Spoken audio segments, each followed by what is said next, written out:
Is everyone here? Yeah, I think everyone's here. 1, 2, 3, 4, 5, 6, 7, 8, 9, 10, 11. Are we on? We're on, we're rolling.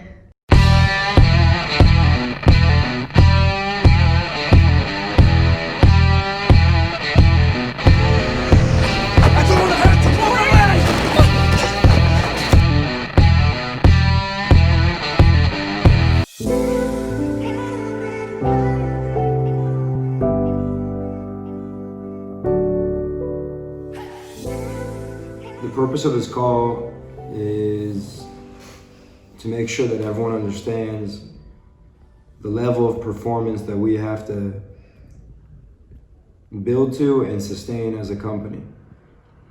I look at us like a fist. And on a fist, you have 5 fingers. And your thumb can be a strong thumb. Your middle finger can be a strong middle finger, but if I rip off your ring finger, how strong is your middle finger really gonna be? How strong is your thumb gonna be? How strong is your entire hand gonna be if I take away one of your fingers?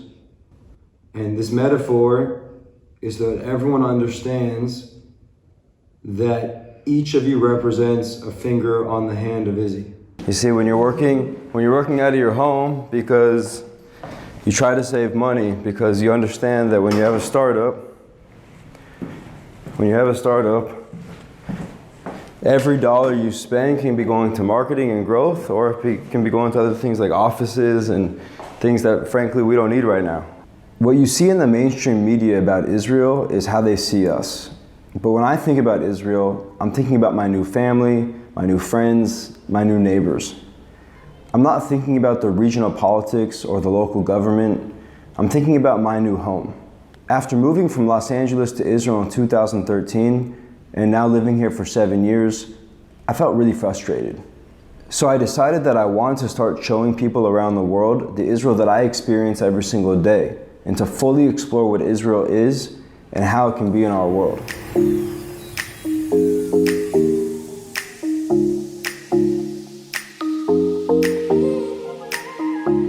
What's up, big guy?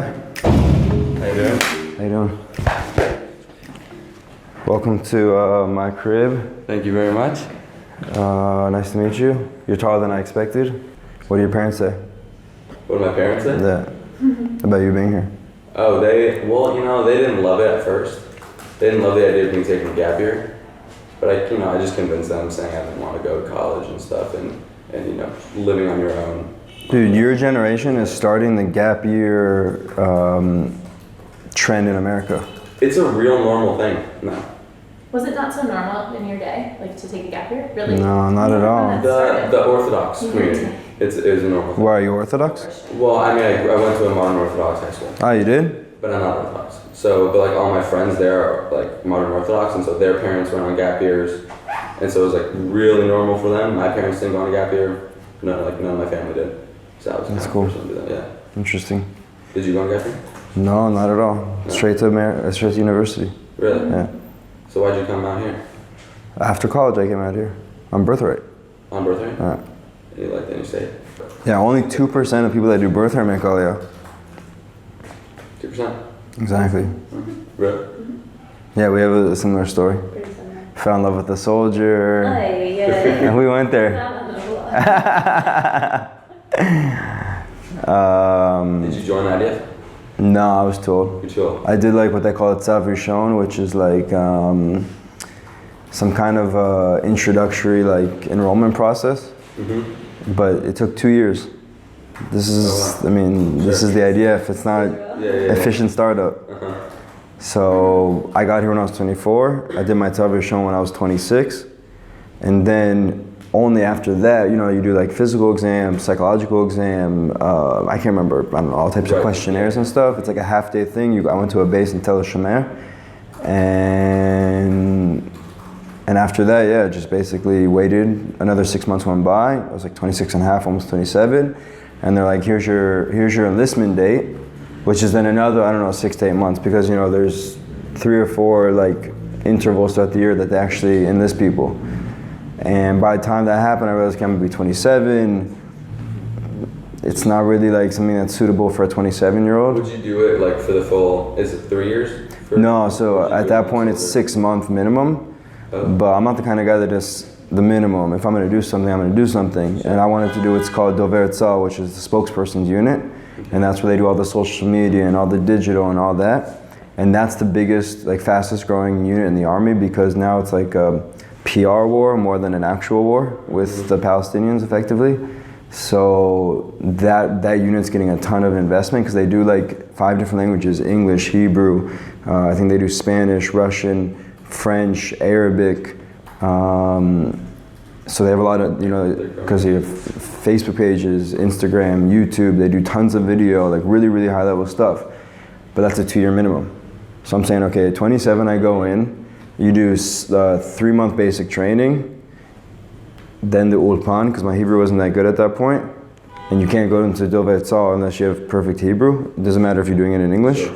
Makes sense. And then you do your 2 years for Dovei Tzal. I'm like 30 years old at that point. It's like, who can get out of the army and be 30 years old and not be Israeli? If you're Israeli, it's fine. You can live at home. You don't have a lot of expenses.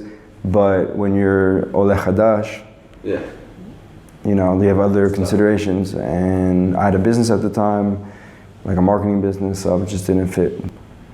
And one of the reasons why I started IZZY was because this is my version of the army. It's like, I got here at a point in my life where I wasn't supposed to be here. I was supposed to be here for 10 days and go home.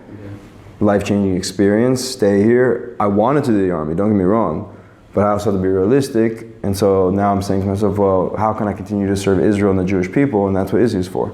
So I'll let you guys get back to work. Just want to say hi. Nice to meet you too, brother.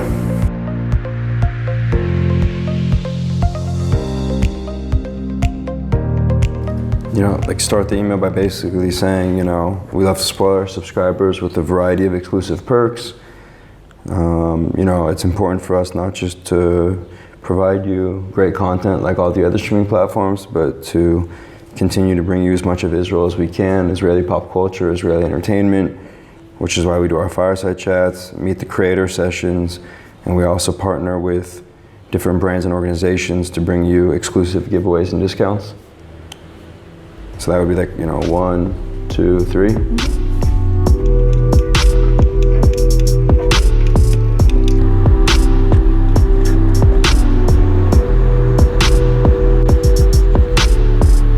Because we don't offer a free trial, a lot of the people that come in on the monthly sort of use that as their trial.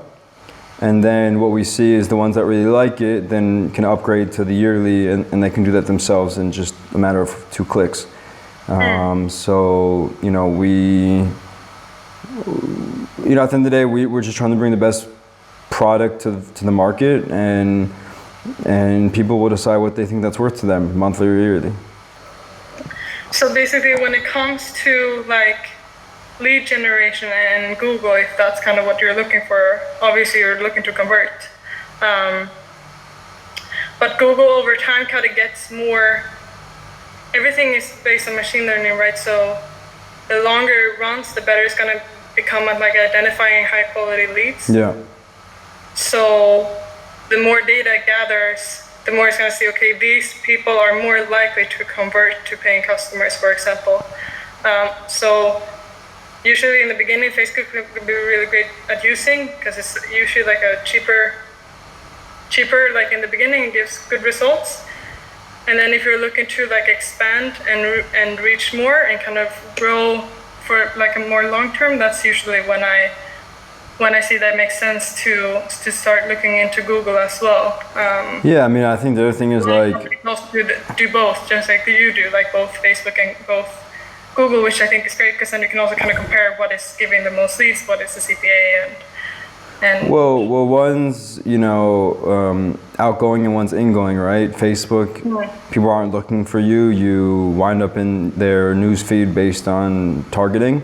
Google, they are searching for you, and you want to come up in certain searches that, for example, if somebody's searching watch an Israeli movie or watch an Israeli TV show or Israeli documentary or whatever, we want to come up in those searches, both organically but also through Google's advertising. So Right. I think it's two different. I wouldn't necessarily compare it or say one's better than the other. I just think it's two very different approaches, and like you said, we probably want to be doing both.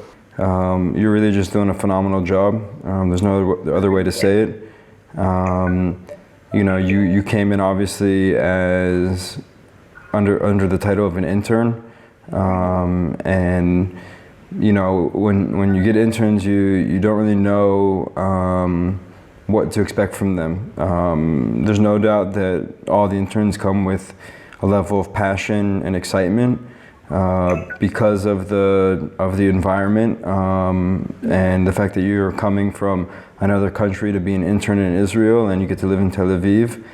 But in terms of actual contributions to the company, you just never really know what you're going to get. And with you, it's just been so refreshing, really, and that you're coming in and you're just owning such an important part of our company, and a part that we have to get better at. And the fact that you're able to come in and have an immediate impact on such an important level, I think is just, it's what you're doing and what you've done and what you'll continue to do is just as important to our success as anyone else in this company, including myself and Nati. So really good job. We're really proud of you. Keep going, obviously. Keep, delivering and bringing the value that you've been bringing. But as I say in Hebrew, kol hakavod, bemet. When is your internship technically over? I think it ends January 21st, sometime in there. Okay. So I think what we'll do is, I don't know where you're at in what, have you thought about at all just what you're planning on doing after your internship? I've been thinking about things, but honestly, everything's pretty up in the air right now. My mom is like, come home, and my dad's like, stay if you want to. And then I'm thinking I might want to stay, but it's just figuring out like what my options are at the moment. Mm-hmm. I don't know what your relationship is with your parents, but your parents are your parents, and especially your mom is always going to want you to be close to home, just like my mom is. And it was actually the same exact thing with my parents. I have to tell you, my mom was like, you need to come home ASAP, and my dad was like, no, like stay there, like live the dream. And ultimately what I understand for me and in my life, which is probably completely different from you in your life and the relationship that you have with your parents, is it felt right to stay here and to continue to explore. And one of the things that I tell every person that's in your shoes is you're not signing a lifetime contract to stay in Israel. Whether you make Aliyah, whether you apply for a work visa, there's no long-term or lifetime contracts here. So it might feel right for you for the next 6 months, and after 6 months you say, you know what, my time's run up and it's time for me to go back to LA, or it's time for me to continue on to somewhere else, and that's fine. And the Aliyah process and the work visa process, they're set up for those things. They're not trying to trap you in Israel and keep you here forever. They're just trying to create obviously a legal framework and kind of a safety net, especially on the Aliyah side, that you'll be okay and you won't have to figure everything out on your own, and you'll get money from the government, and you'll get free Hebrew school, and you'll get a lot of different tax breaks and perks to make it as easy a landing as possible. If you decide to go down the Aliyah route, it's not going to be easy, but you have an amazing support system with us, and I'm sure you already have other friends, and I'm sure some of your friends that you've made or that you'll make in the future, they'll be in your shoes, and that's the best thing about Israel is like, everyone has your back. It's not like maybe certain parts of the U.S. where it's a very privatized society, and everyone's kind of like do your thing, good luck from a distance.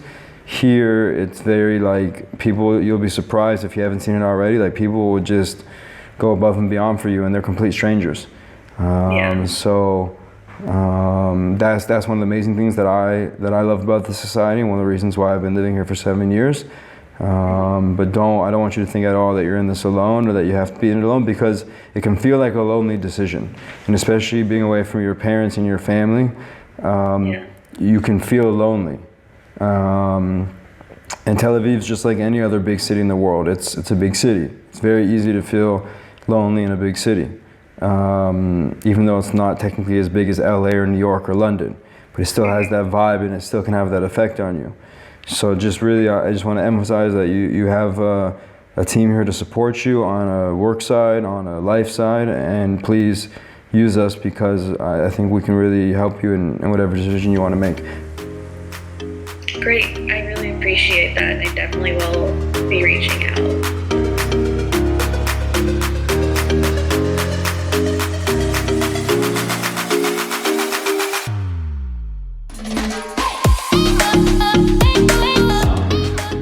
This is the feedback I wanted to tell you about the meeting with IZZY. And I told you this, I'm going to tell you this again. Don't try to convince Israelis, okay, that you're right and you can do it. They don't react good to that, because they say, okay, it's Odechad. In Israel, you try to tell them, said, see, because if we do this and we can do this, and you're selling him this big dream, he's stuck in, you went from the fun to the vlog. And he's like going, okay, this guy lost it. He's trying to tell me how to structure an investment in the company, and now he's talking about a vlog. How's a vlog going to help the fund? Now you know how the vlog is going to help the fund, but you're trying to tell an Israeli he doesn't see the big picture. Again, he doesn't need to see the big picture. But again, how do we answer the question? So at this point, I feel good going to and asking her what her next projects are. On Sunday, that's what you do. And you say, look, I'm telling you this, what I'm working on. Nati's doing the streaming. I'm going to build a fund.